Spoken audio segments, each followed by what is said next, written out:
hablar cualquier tema que tenga que ver con finanzas. Carlos es un experto. En este día, Carlos está aquí no para hablar de finanzas, sino para hablar de su rol de padre. Él está aquí hoy como padre y es la persona que estamos entrevistando ya como padre. Y yo quiero hacer una primera pregunta, Carlos, ¿sí? Bien, habiendo dicho esto, entremos en materia. Carlos, ¿cómo fue tu experiencia con tu padre o tutor? Háblanos un poco de eso. Tu experiencia como hijo. Sí, mi padre falleció en el 97, pero antes mi padre me enseñó muchas cosas lindas, Ansi. Yo estuve al lado de mi padre, estuve viendo cómo él se movía a sus labores de trabajo. Estuve viendo cuando en mi casa cuando llegaba mi papá, eso era una alegría. Cuando él llegaba del trabajo, cuando tenía que compartir con nosotros. Él y yo éramos amigos, aparte de padres, y nos tratábamos muy bien. Me gustaba en alguna cosa poder ser su doble. O sea, en muchas cosas veía que mi papá se desenvolvía muy bien, con muchas habilidades. No fue un padre que estudió para una profesión, pero me enseñó muchas cosas técnicas en donde todavía hoy las recuerdo. Qué bueno, qué bueno. O sea que tu relación, lo que tú recuerdas de tu papá es bueno. Es interesante eso porque no todo el mundo puede decir lo mismo de su padre. Segunda pregunta, Carlos. ¿A qué edad te haces padre y estabas preparado para eso? Dos preguntas en una. ¿A qué edad y si estabas preparado? Bueno, a veces en mi caso yo entendí que no estaba preparado porque muchas veces se entiende que tenemos que hacerlo cuando somos profesionales. Y yo no era profesional, apenas empezaba en la universidad a la edad de 24 años, en donde yo 24, 23 años, en donde todavía estaba empezando mis estudios de contabilidad.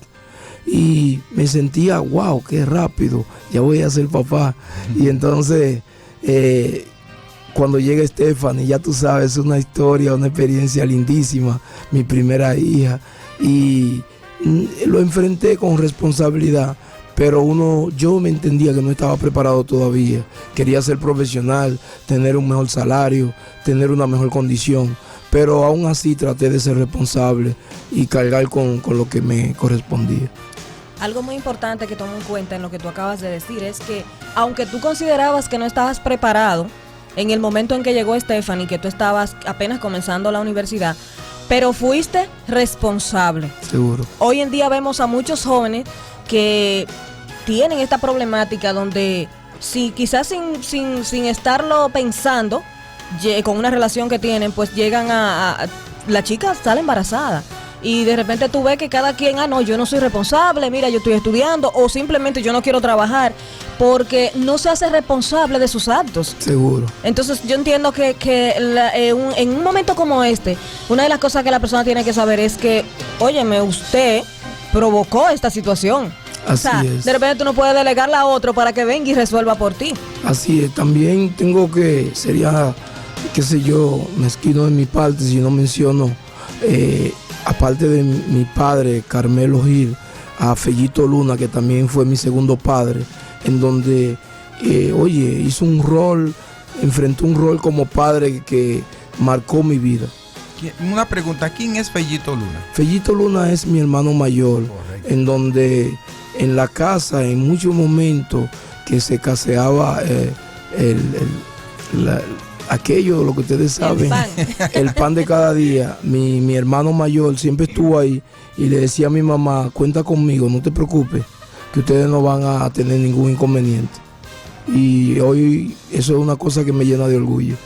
Qué bien, eso es interesante y es un caso que se repite y se repite.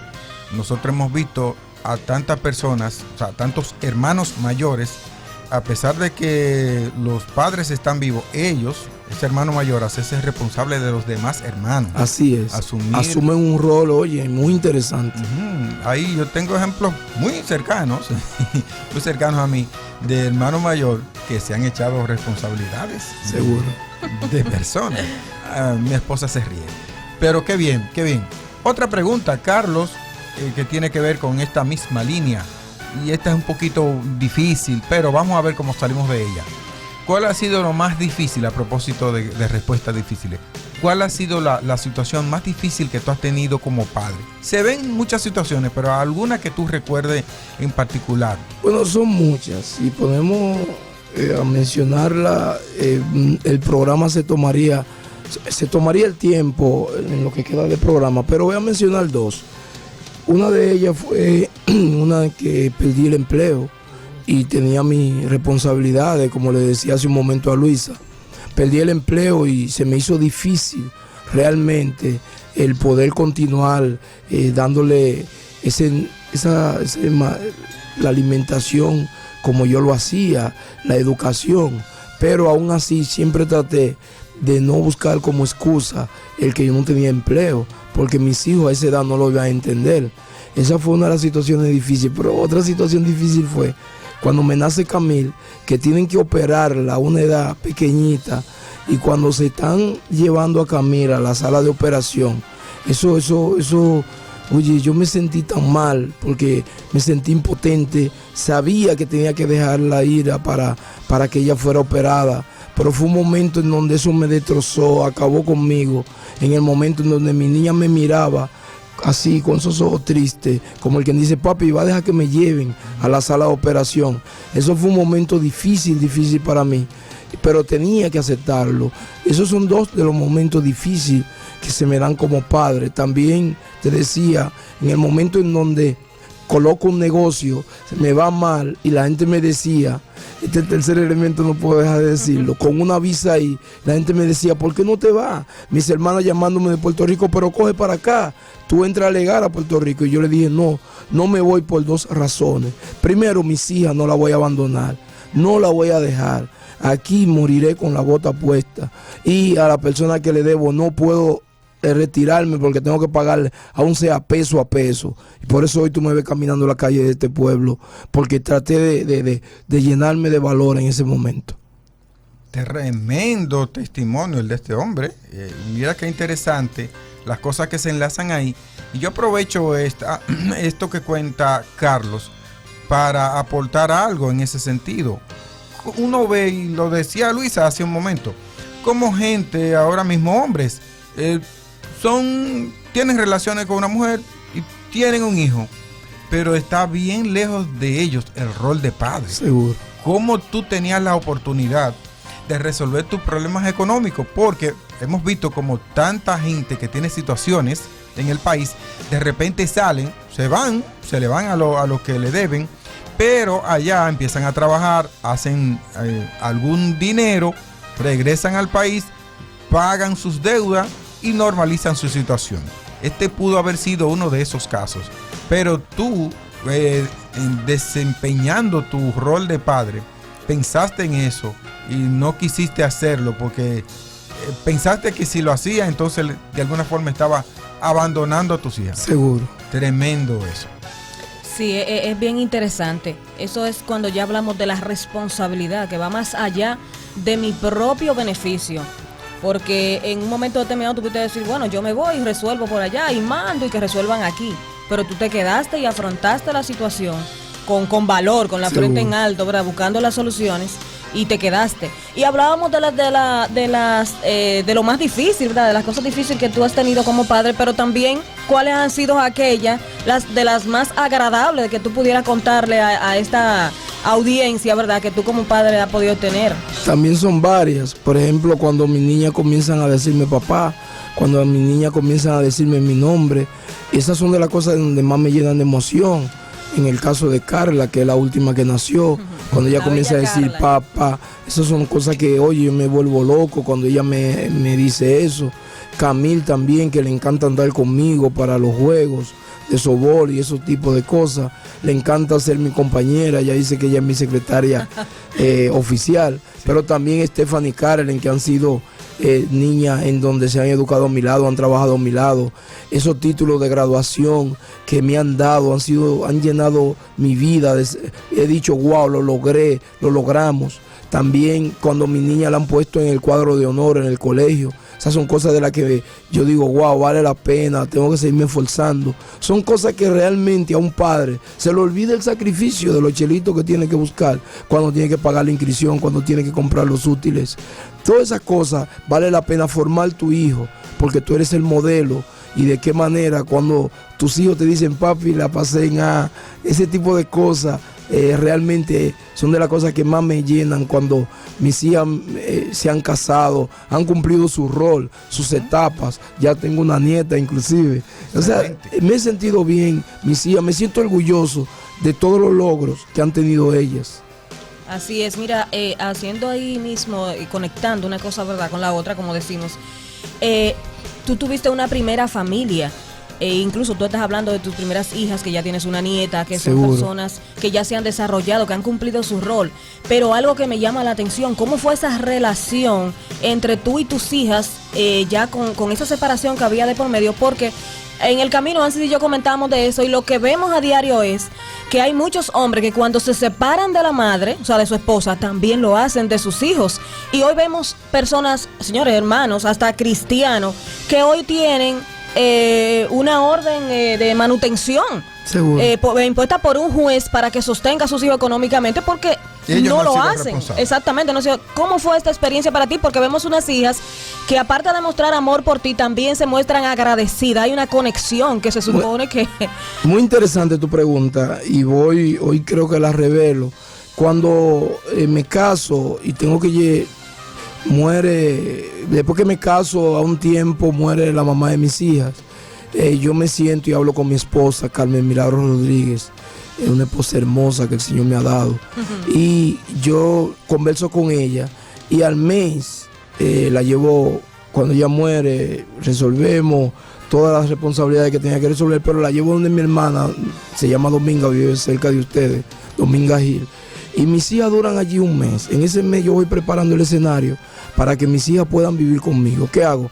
Hablo con mi esposa, converso con ella por la madurez que tiene Carmen Milagros. Entiende la situación, porque para mí era un pedazo de mí que estaba fuera de la casa.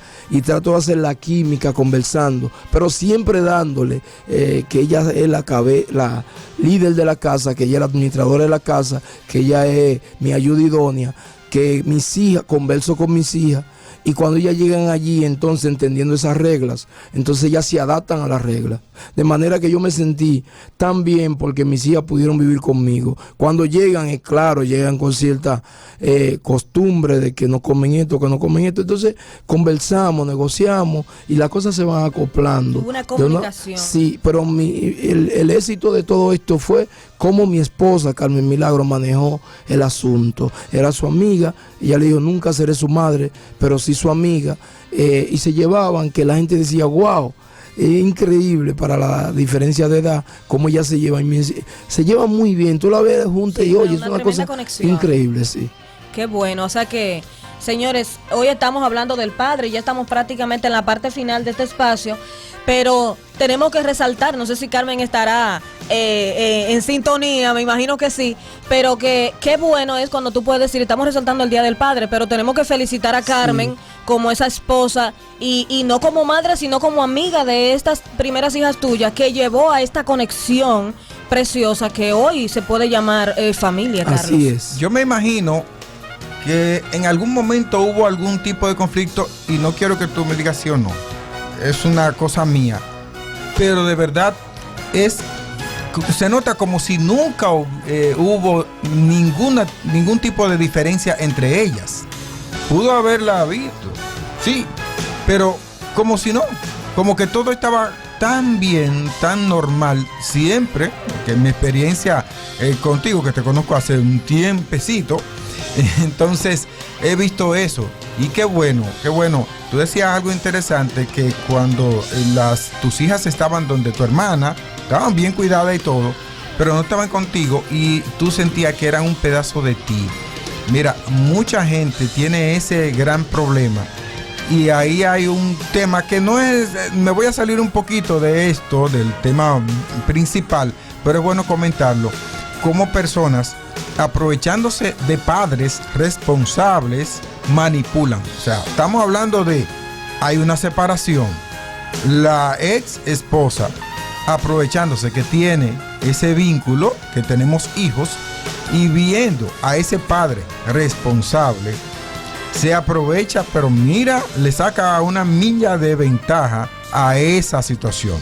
¿Por qué? Hasta tal grado que han logrado muchas de ellas que ese hombre, sin querer volver con esa mujer, vuelva donde ella solo por los hijos. Así es. Hemos visto eso, hemos visto cómo el hecho de hombres con ese gran peso de responsabilidad, no le dan la espalda a sus hijos y van más allá de eso. Sí, Ansi, hay algo que quiero resaltar. El hecho de que yo sea loco con mis hijas no quiere decir que yo no le he corregido en su momento.